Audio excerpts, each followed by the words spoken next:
플래시한 김기철 기자입니다. 예예. 김기철.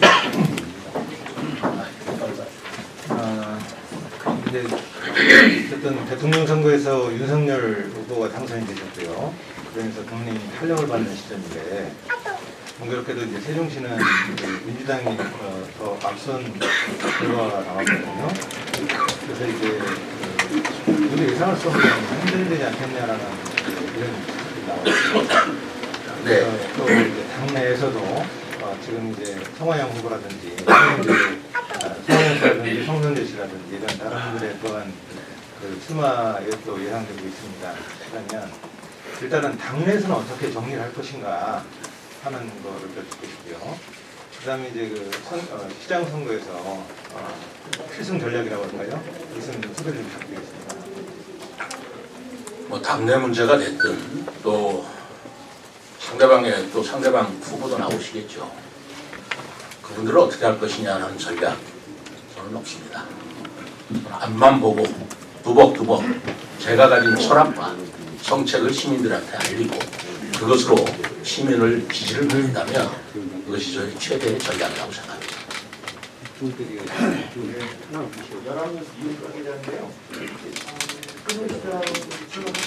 본인의 강점이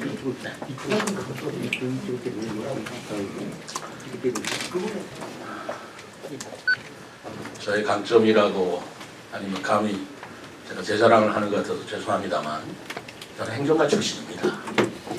그리고 이 행정 이외에 다른 길을 걸어본 적이 없습니다. 제가 공직자를 마치고 대학의 강당에 섰습니다만 그 대학 강단에서도 또 행정과 우리나라의 정치를 강의했던 그런 경력입니다.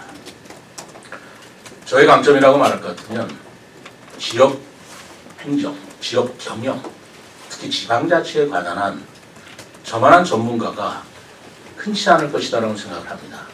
흔히 학자로서 이론이나 그런 거에 밝은 전문가도 계시겠지만 저는 아시다시피 아까 영국에서도 또 미국에서도 일본에서도 다 지방자치를 공부하면서 박사학위를 가지고 있고 또 그 실무를 33년간의 공직생활을 거쳐서 적용해 보았고 응용해 보았고 실천해 보았던 그런 경험을 가지고 있습니다. 이러한 경험과 경력의 소유자가 흔치 않을 것이라고 생각을 하고요. 더더구나 저의 큰 강점은 기웃거리지 않았다는 것입니다. 정치적인 여러 가지 상황이 바뀌었어도 저는 이 국민의힘 이 당을 한 번도 버리거나 또는 그 당에서 벗어나거나 한 적 없이 그대로 10여 년을 똑같은 철학과 이념을 가지고 지속해왔고 또 행정 이외에 다른 길을 저는 넘본 적이 없습니다. 그런 것들이 저희 일관된 소신으로서 철학으로서 경험으로서 세종시의 발전을 위한 가장 큰 자산이 아닌가 생각합니다. 예, 오태현 이만선 기자입니다. 예. 저는 그 세종시 호수공원 위에는 습지가 많이 있습니다. 자연 습지죠. 이 자연 습지를 잘 활용하면 좋은 체험장이라든가 또 휴식 공간으로 활용할 수가 있거든요. 혹시 그 자연 습지를 약간씩 변형시켜서 시민을 위한 장소를 개척할 의향은 없으신지 견해 좀 부탁드립니다. 외롭겠습니다. 깊게 연구하겠습니다. CBS 김하윤 기자인데요. 네. 그 지하철 건설을 공약을 좀 하셨는데 네. 이 필요한 재원이 좀 만만치 않을 것 같아 보이는데 재원 확보 대책이나 그리고 혹시 노선을 생각하신다면 어디부터 어디 정도를 생각하고 계신지. 우선 이 지하철 건설 말씀하신 것은 제4차 국가철도망 계획이거든요. 그 국가계획입니다. 그리고 이 제4차 국가철도망 계획은 우리 세종시만의 계획이 아니고 대전, 세종, 충남, 충북 그 4개 시도가 말하자면 같이 행정 협의를 해서 건의한 그런 계획입니다. 그 계획을 국토부에서 반영했기 때문에 그 예산을 우리가 세종시가 다 감당할 이유도 없고 국가계획과 함께 적정한 자치단체의 배분이 될 것이라고 보는데 그렇다면 예산 조달에 있어서는 굳이 세종시만 고민할 문제는 아니고 그리고 이게 대통령 공약으로 확정된 내용이고 4개 시도가 충청권의 가장 핵심 공약으로 지금 추진되고 있기 때문에 재원 문제가 큰 걸림돌이 되리라고는 생각하지 않습니다. 그리고 또 한 가지 뭐였죠? 노선 혹시 노선은 지금 큰 노선은 지난번에 교통연구원에서 발표한 그 노선이 대전, 세종 청사 그리고 조치원으로 직선으로 이어지는 그런 노선입니다만 이제 그 노선이 구체적으로 세종시의 어느 지역을 지나갈 것인가 라는 것은 아직 검토가 된 게 없는 걸로 알고 있습니다. 아니면 검토 중에 있는 걸로 알고 있습니다. 그건 전문가의 판단에 우리가 맡겨야 옳지 않는가 생각합니다. 내외부 김조환입니다. 내외부 김조환입니다. 네네. 지금 도로교통 문제에 대해서 언급하셨고요. 지금 세종시에서 굉장히 심각한 걸로 누구나 지금 알고 있습니다. 지난번에 세종 이춘시장한테도 내가 질의한 바 있습니다만은 지금 신도심권에는 상당히 혼잡도도 그렇고 또 외부로 나가는 길목에도 병목 현상이 항상 일어나고 있어요.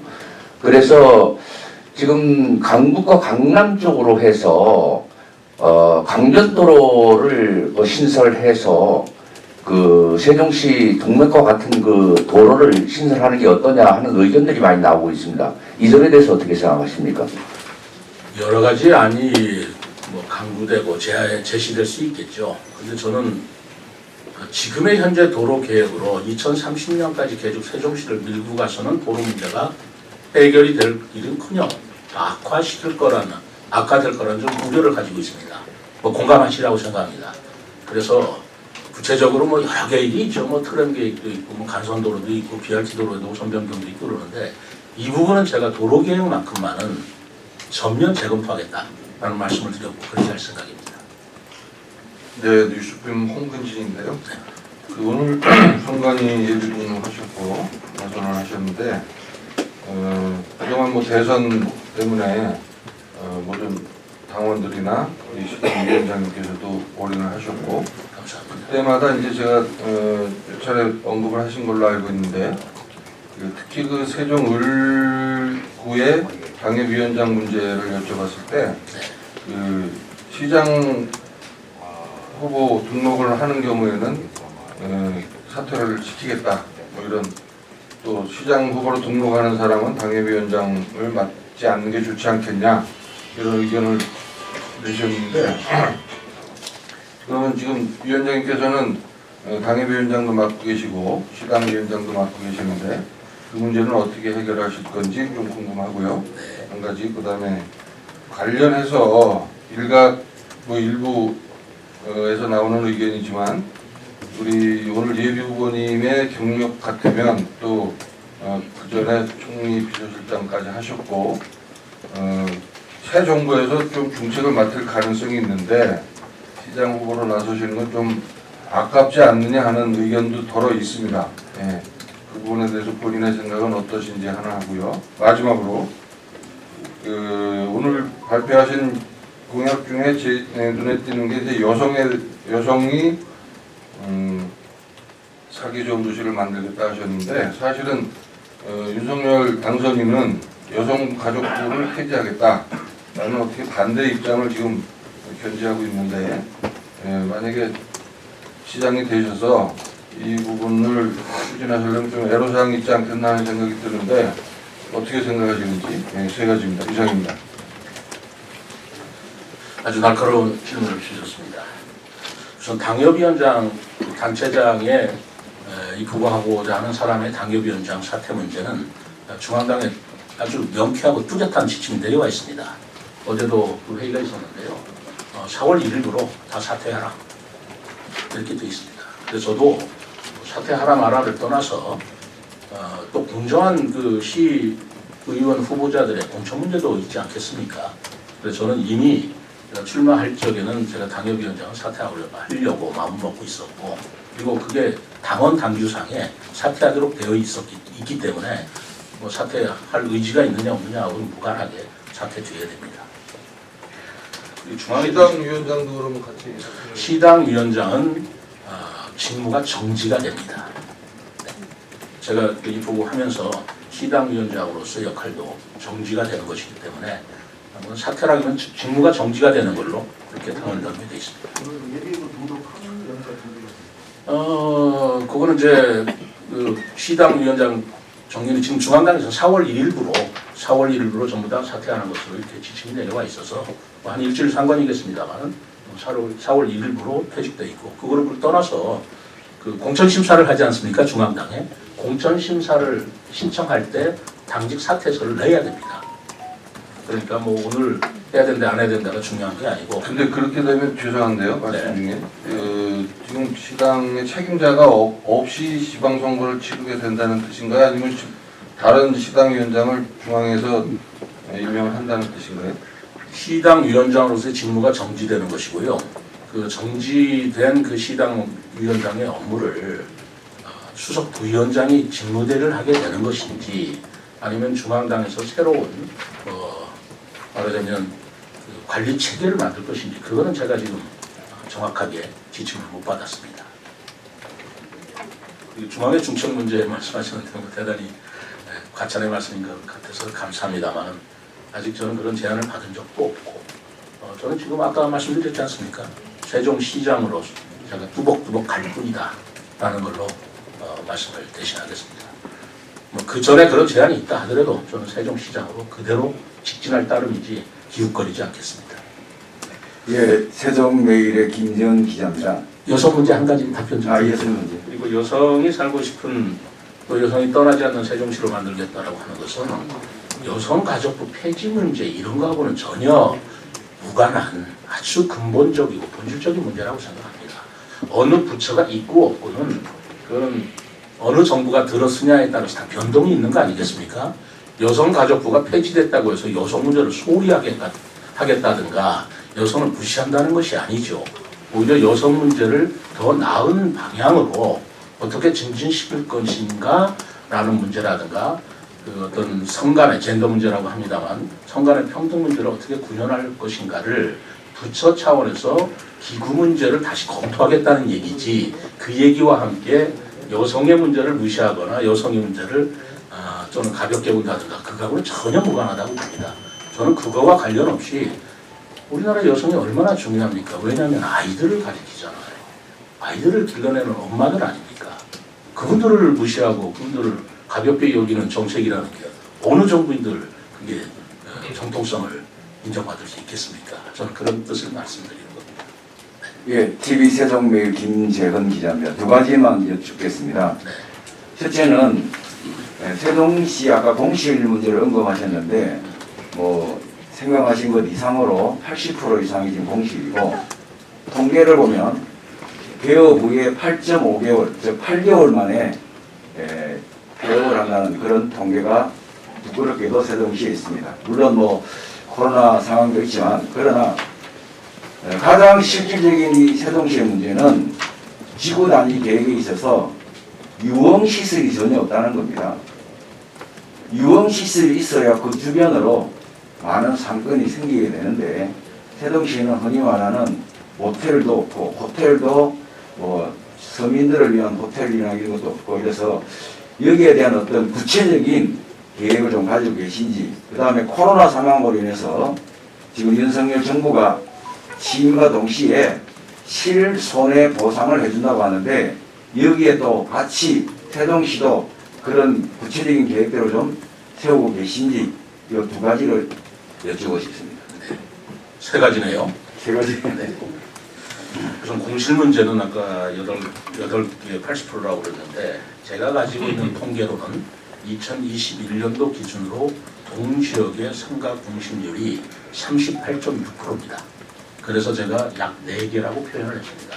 그러면 공식 통계에 의한 나온 것이기 때문에 그렇게 말씀을 드린 것이고요. 그렇다고 해서 공실 문제가 심각하지 않다는 건 아니죠. 지금 말이 공실 문제지 그 상가를 분양받은 분들이 다시 말하자면 임대가 안 돼가지고 그분들이 이자라든가 부담하는 거 생각하면 아마 하루하루가 피가 말릴 거라고 생각합니다. 근데 이 공실 문제에서 상가가 입주하기 위해서 어떤 대책이 필요한가라는 문제에 있어서 뭐 지금 말씀하신 대로 지구단위 계획이나 뭐 유흥시설도 말씀하시지만 저는 뭐 그런 지역적인 또는 세밀한 부분은 다음에 또 연구하기로 하고요. 우선 용도 변경 문제는 우리가 짚어야 되겠다라고 생각합니다. 왜냐하면 상가마다 그 용도 변경이 제한이 돼 있어요. 이 상가에는 어떤 업종을 못 드린다라는 것이 제한이 돼 있는데 그러다 보니까 보기 좋은데도 불구하고 입주시킬 수 없는, 입주할 수 없는 그런 한계가 있다라는 얘기들을 우리 상공인 여러분들이 많이 하십니다. 그래서 이 문제는 좀 합리적으로 개편을 해야 되겠다. 그렇게 해서 어떻게 하든지 상가 공실률을 줄여야 되겠다라는 말씀을 드리는 거고요. 호텔이나 이런 것들은 문화적인 문제에서 다시 한번 들여다봐야 될 문제라고 생각합니다. 제가 아까 세종시가 참 재미가 없다라는 표현을 했지 않습니까? 길거리 문화도 없고 광장 문화도 없고 뭐 흥겨운 축제도 없고 저녁에도 재미가 없고 뭐 그런 얘기들을 많이 듣기 때문에 이것은 뭐 상가 공실 문제하고도 연결은 되는 거지만 세종시의 좀 재미있는 도시소설 문화 문제로 그건 다시 접근을 해서 제가 해결책을 마련해 보도록 하겠습니다. 그리고 코로나 상황에서 실손해보상 문제가 중앙정부에서 추진한다면 세종시는 어떻게 하겠느냐? 당연히 따라야죠. 당연히 따라야 된다고 생각합니다. 제가 세종시장이 된다면 가장 중요한 역점 사업을 재정 문제를 건전화시키는 문제라고 생각합니다. 제가 모르긴 몰라도 지금 재정 문제가 악화되는 이 상황에서 우리 해결책은 우선은 예산을 절약해야 됩니다. 재정 구조를 다시 한번 면밀히 들여다봐서 낭비 요소가 없는지 시급한 예산을 관리대로 쓰는 예산은 없는지를 과감하게 우리가 정리를 해서 말하자면 그렇게 해서 발굴될 예산을 생활이 가장 어려워 코로나 때문에 얼마나 어렵습니까? 그런 분들에 대한 지원책으로 손실보상이 됐든 그분들의 지원금이 됐든 명칭에 불구하고 그분들을 지원하는 예산으로 우선 확보하고 그런 재원을 마련하는 게 아마 새로 세종시장, 제4대 세종시장 해야 될 첫 번째 일이라고 저는 인식하고 있습니다. 예, 디스플레이스 24 이인택 기자인데요. 네네. 오늘 첫 기자회견은 큰 틀의 비전 말씀을 하셨고, 그리고 이제 캐치프레이즈도 새바람 새세종 바꿔야 한다라고 말씀하시잖아요. 그래서 이제 윤석열 당선인은 첫 행보로 청와대 이전을 지금 하고 계시고, 후보님께서 세종시를 바꾼다라고 했을 때 이제 여러 가지 얘기를 오늘 드렸지만 최우선순위 뭔가 좀 각인될 수 있는 두 가지를 뽑는다면 취임 직후 어떤 부분에 먼저 시작을 할 것인지에 대한 질문 하나 드리고요. 두 번째로 이제 상권 공실이라든가 교통 문제라든가 어떤 그 규제 완화라든지 또는 보행교의 어떤 시설 부족한 부분이라든지 이관 문제라든지 이런 부분들이 이제 후보님께서도 2012년 세종 출범 당시에 행복청장을 하셨기 때문에 잘 아실 텐데 행복청의 건설기본계획이라는 개발계획의 틀과 세종시가 추진하려고 하는 부분들이 상충을 일으키기 때문에 발생하는 여러 가지 문제들이 많은데요. 시장으로서 만약에 이제 출발하신다고 했을 때 행복청하고의 관계 설정, 그리고 행복청의 역할은 어디로 가야 된다고 보시는지 질문 드리겠습니다.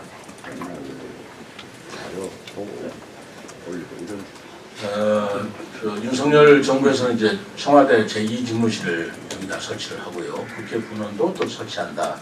이렇게 해서 실질적인 궁정 수도로서의 세종시를 발전시키겠다라는 약속을 여러 차례 걸쳐서 약속을 하셨고 또 실제로 여러분들이 요즘 최근에 뉴스를 통해서 이게 이행되고 있다는 것을 목격하고 계실 거라고 생각합니다. 전 실질적인 수도라는 게 뭐냐라는 것에 대한 좀 혼자 생각을 해보고 있습니다. 청와대가 제2집무실이 오고 국회 분원이 오면 그게 실질적인 수도가 되는 것이냐? 저는 그렇게 외형적인 것에서 실질적이라는 말을 찾을 수는 적절하지 않다라고 생각을 하고요. 실질적인 수도라는 것은 그 나라를 이끌어가는 도시라고 생각을 합니다. 그 나라의 중추적인 어떤 두뇌 기능을 하면서 그 나라의 미래를 제시하고 그 나라의 미래를 위해서 일하는 사람들이 많이 있는 곳, 그런 기능을 하는 도시. 저는 그것이 실질적인 도시라고 수도라고 생각을 하고 있습니다. 이 개인적인 생각이라고 이해해 주셔도 좋습니다. 우리 세종시에는 지금 청와대가 오고 국회가 오고 그 다음에 정부 부처가 와 있고 지금 16개 국책연구기관이 와 있지 않습니까? 그리고 주변의 대덕연구단지라든가 오송산업단지라든가 과학기술 우리 연구기관이 인프라가 지금 주변을 포진하고 있다면 바로 이 세종시가 바로 대한민국을 이끌어가는 심장부의 원동력을 생산하는 도시로서 기능할 수 있지 않겠느냐라는 생각을 저는 갖고 있습니다. 그래서 청와대다 국회다라는 정부기관 플러스 미래 전략 중심 도시, 바로 미래 전략이라는 대한민국의 미래를 말하는 거 아니겠습니까? 미래 전략을 디자인하는 전략 중심 도시로서의 새로운 세종시의 투 트랙 전략으로 갖고 가야 된다고 저는 생각을 하고 있습니다. 그래서 이거는 이 역할을 분담한다고 볼 때 대통령께서는 청와대 집무실과 국회라는 그런 중앙정책 같은 그런 일들을 추진해 주신다면 세종시장으로서는 아까 젊은 일자리 창출이라든가 아니면 연구 기반, 문화예술 기반들을 확충시켜서 세종시가 바로 미래를 이끌어가는 전략 도시로서 갖고 나가는 것, 그것이 시장의 역할이어야 된다고 저는 생각합니다. 그래서 저는 미래 전략 행정 중심 복합 도시를 넘어서 미래 전략 중심 도시로 세종시를 갖고 나가겠다라는 말씀을 오늘뿐만 아니라 제가 누차 드렸던 것으로 기억을 합니다.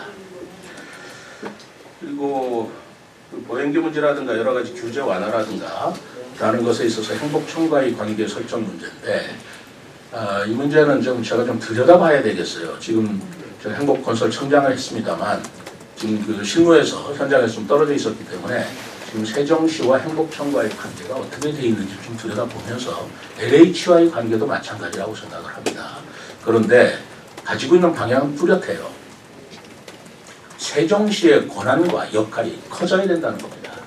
그리고 세종시장의 판단이 더 크게, 더 무게감을 갖고 국가 정책에서 반영돼야 된다라는 생각은 변함이 없습니다. 행복청과의 관계에 있어서도 현재는 38만에 가까운 인구를 가지고 있고요. 그리고 2030년까지 행복청이 존속하도록 되어 있지만 이제 얼마 안 남았지 않습니까? 점점 무게 중심이 세종시라는 자치단체로 옮겨와야지 행복청과 처음에는 행복청이 중요해왔고 또 훌륭한 역할을 해왔지만 지금은 무게의 그 균형이 점차적으로 세종시로 옮겨져서 2030년이 가까우면 가까울수록 완전한 자치단체로서의 세종시가 이 세종시 전체에 대한 책임과 그리고 권한을 가져야 된다고 생각합니다.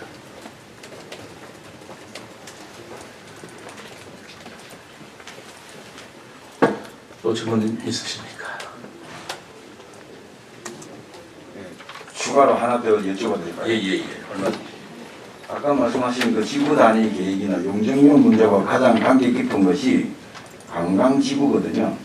관광지구가 되면 의외로 모든 규제도 좀 쉽게 풀리는 경향이 있습니다.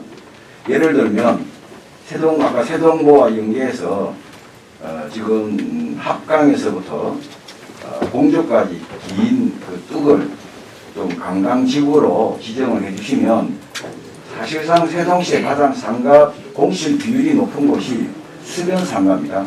보행기 앞에. 이쪽 부분에 대해서 좀 더 구체적으로 좀 정책팀을 만드셔서 공약을 좀 만들어 주시면 그 대평동, 고려울동, 보람동 이런 지역의 주민들로부터 많은 호응이 있지 않을까 그런 생각을 하는데 예전에 앞에 시장님께서 그런 공약을 비춘 적이 있습니다. 세종시에도 관광지구가 특구가 필요하다.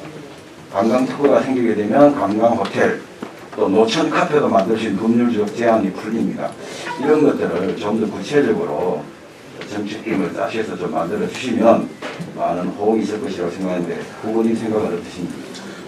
전적으로 동의를 하고요. 사실은 저는 지금 말씀하신 것보다 더 큰 꿈을 가지고 있습니다. 아까 제가 기자회견문 내용 중에 서울의 한강의 기적을 일궈냈듯이 세종에서 금강의 기적을 이뤄내겠다고 했지 않습니까? 사실 저는 금강을 볼 때마다 이거 이렇게 표현해서 어떻게 볼지 모르지만 돈이라고 생각합니다. 엄청난 돈이 지금 금강을 통해서 흘러내리고 있다. 저는 그렇게 생각합니다. 금강을 어떻게 활용하느냐에 따라서 세종시의 경제력과 세종시의 관광 수익뿐만 아니라 부부 자체를 굉장히 증진시킬 수 있는 프로젝트는 얼마든지 발굴할 수 있다. 개발할 수 있다. 그리고 저는 해낼 수 있다고 생각합니다. 그래서 우선 세종시가 지금은 행정중심 복합도시라 해서 공무원들의 일하는 어떤 주거 중심의 도시로서 이렇게 자리를 잡아왔는데 지금은 새로운 바람이 일어야 된다고 생각하고 세종시도 여기 와서 사는 분들이 자족기능, 소위 우리가 자급자족을 할 수 있는 돈이 벌리는 시로 일을 재편하지 않으면 안 된다라고 생각을 하고 있고요. 금강은 거기에 따른 굉장한 우리가 경제적 자원이고 뿐만 아니라 세종시 한번 보십시오. 이 세종시 자체가 우리의 관광 자원입니다. 그래서 세종시 자체를 외국에 마케팅하는 도시 마케팅을 제가 한번 해보겠다. 그런 말씀을 드렸죠. 네. 추가 질문드리겠습니다. 크리스찬 김민철입니다. 지금 그 6가지 공약을 내셨는데 여기에 지금 육아나 교육에 관한 얘기가 빠져 있습니다. 네? 육아 및 교육, 출산 육아 교육에 관한 얘기가 빠져 있거든요. 지금 세종시는 그 전국에서 가장 출산율이 높습니다. 이유는 젊은 사람들이 많기 때문입니다. 그런데 지금 이제 출산에는 많이 된다라고 하지만 지금 세종에는 사립고등학교가 한 개도 없습니다. 사립고등학교가 한 개도 없고요. 그 다음에 정착률 역시 5% 정도에 불과하다라고 지금 통계가 나와 있대요. 그러면은 세종에서 태어난 아이들이 세종에서 정착하고 여기서 역할을 할 수 있도록 특히 이제 행복도시 건설정리를 하셨으니까 특별법에 의해서 여기에서 대학을 나온 사람들이 여기 있는 국책기관이라든가 정부 부처에 들어갈 수 있는 유리한 혜택이 있는데요. 그럼 여기에서 그 학생들이 자라서 여기서 정착할 수 있도록 그런 정책이 필요하지 않냐는 얘기입니다. 그거에 대한 입장을 좀 드리시 바랍니다. 오늘 그런 부분까지 제가 일일이 다 답변하기는 좀 시간상의 제약이 있고요. 육아 교육을 빠뜨린 게 아니고 6번째 여성 문제가 결국은 육아 문제와 교육 문제하고 다 연결되는 문제라고 생각을 하고 있거든요. 그래서 포괄적으로 여성과 교육이 떠나지 않는 도시로 제가 만들겠다라고 제가 기자회견에서 밝혔지만 이 육아와 교육 문제는 이게 뭐 세종시의 정책이라고 생각하지 말고요. 우리 세대의 가장 큰 해야 할 일이라고 생각을 합니다. 다음 세대의 문제를 우리가 어떻게 소홀히 할 수 있겠습니까? 그래서 이거 세종시만 이렇게 어떻게 하겠다라는 차원이 아니라 우리 세대가 짊어져야 하고 우리 세대가 책임져야 할 문제라는 인식을 가지고 제가 이 문제를 들여다보겠다는 말씀을 드리고요. 학교 문제도 아까 말씀드렸습니다만 이거는 뭐 제가 전적으로 할 수 있는 문제는 아닌 것 같고 대학은 국가에서 하고요. 중고등학교는 교육감이 하기 때문에 교육감과 소통을 통해서 같은 철학을 가진 교육감이 저는 탄생되기를 바랍니다. 그런 분하고 시장하고 협력을 한다면 아마 지금 말씀하신 여러 문제를 해결할 수 있으리라고 보고요. 제가 지금 그동안 꾸준히 그 시당위원장을 하면서 세종시를 샅샅이 또 아주 속속들이 들여다봤습니다. 그래서 오늘은 6개 큰 공약을 말씀드렸지만 6개만 하겠다는 뜻이 아니고 그런 것들이 일단 우선 중요하다는 말씀을 드린 것이고요. 제가 나름대로 마련한 공약이 60개가 넘습니다. 그래서 그 공약을 우리 시민들한테 다 제가 소상히 설명드리고 발표를 할 계획을 가지고 있는데 오늘 제가 이제 이 포부자 등록을 했기 때문에 다음 주부터 제가 26일 날은 우리 기자 여러분들 많이 홍보 좀 해주시기 바랍니다. 26일 날 토요일인데 오후 2시에는 제 사무실에 개소식을 갖고요. 갖자마자 다음 주 화요일 날 제가 오전 10시라고 지금 생각하고 있습니다. 매주 화요일 날 오전 10시에는 제가 분야별로 이런 세세한 정책 공약을 직접 우리 언론 기자 여러분들한테 브리핑을 해서 제가 가지고 있는 비전과 그림을 여러분들한테 선보이도록 하겠습니다. 네, 마지막으로 한 분만 하겠습니다. 네. 네. 시당위원장 하셨고 대선 총괄위원장도 하셨습니다. 네. 네. 그동안에 선거 판세를 많이 기다려왔을 것 같은데 네. 시장이 되시면 시의원분들도 역할이 중요하잖아요. 네. 그러니까 시의원 앞으로 선거 판세를 어떻게 보십니까? 시의원 판세와 시장의 판세가 저는 판세 자체로 틀릴 일은 아니지만 인물은 중요하다고 생각합니다. 시장 후보가 어떤 사람이냐에 따라서 시민들이 그저 당보고 찍지만은 않을 거 아니겠습니까? 우선 지방자치의 선거라는 것이 저는 솔직히 얘기해서 당보다는 인물이 더 중요하다고 생각을 합니다. 정당이라고 하는 것은 이제 크게 따라서 당의 정강이라든가 이념이 중요한 건데 지방자치에 있어서 생활자치가 중시되는 이 시점에 무슨 어떤 국가 안보라든가 외교라든가 하는 이념 문제가 지방자치에 뭐가 그렇게 크게 영향을 미치겠습니까?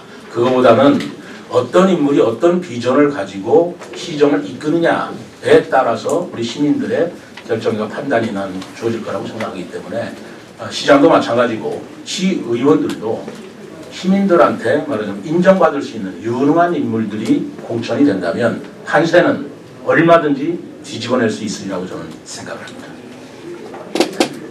이병기. 예, 세종가수 이병기입니다.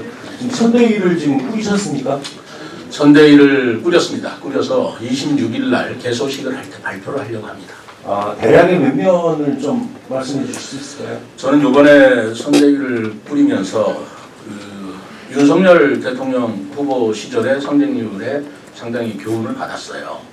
대규모 선대위를 꾸리는 것보다는 실무적이라고 그럴까 내실 있는 심플한 선대위를 꾸미고 그리고 나서 그분들이 착착착착 추진해가는 그 모습에서 나는 윤석열 대통령 후보의 승리로 이끌어져 있지 않는가라고 생각을 해서 가능한 큰 규모가 아니라 심플하고도 그러나 파워 있는 그런 선대위를 꾸미려고 합니다. 선대위원장들이 있고요. 4대 본부장이 중심이 되는 그런 그 선대위를 지금 구상을 하고 26일 날 발표를 하겠습니다.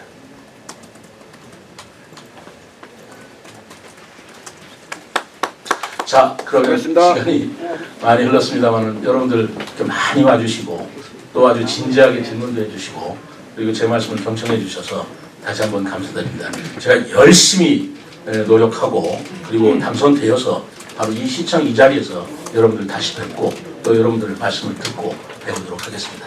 기자 여러분들 감사합니다.